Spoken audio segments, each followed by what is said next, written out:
So I was asked to speak to something that I either wish I'd known that back then when we were starting, or advice I could have been given. And honestly, I think what I don't think there's anything I would have done differently. I think I could have been more prepared, probably. Like, I mentioned the business class. But frankly, if I would have known the realities of how hard it was going to be, I probably would have not done it.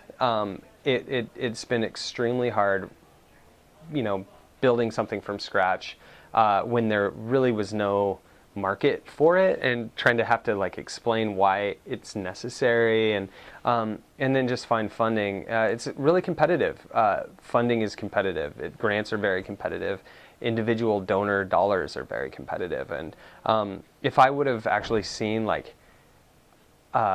the trajectory and how that was going to work, I probably would have not done it. I'm really glad I did. And so I think what I did was just what we did was just jump in, dive in, and it was something we were passionate about. And so we kind of wore that on our sleeves and still do. And that really drove the need in a way. And so I think we just never really listened to people when they'd say it's not going to work. It's oh, there's no funding for that. We heard that a lot. And we're just that's not why we're doing it. We weren't doing it to make money. If we were doing it to make money, we probably would have stopped a long time ago. But we were doing it because we felt like it mattered, and we were passionate about it. And so I think that if you want to start something, you have to be passionate, and you have to be willing to get through and stick with it when times get rough, because they will.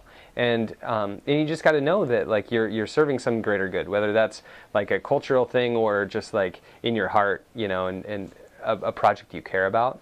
Other advice I give to students when I talk to them generally is just build as many diverse skills as you can.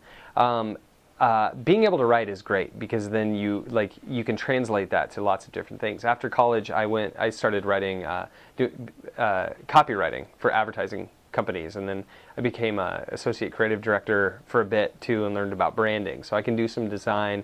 I can write for pretty much any medium. I know how to shoot and edit video. I know how to capture and edit audio. I know how I've toured with bands. I know what that life is like. I've just kind of put myself in situations where I had to kind of learn on the job. And I think that that's the best possible thing you can do.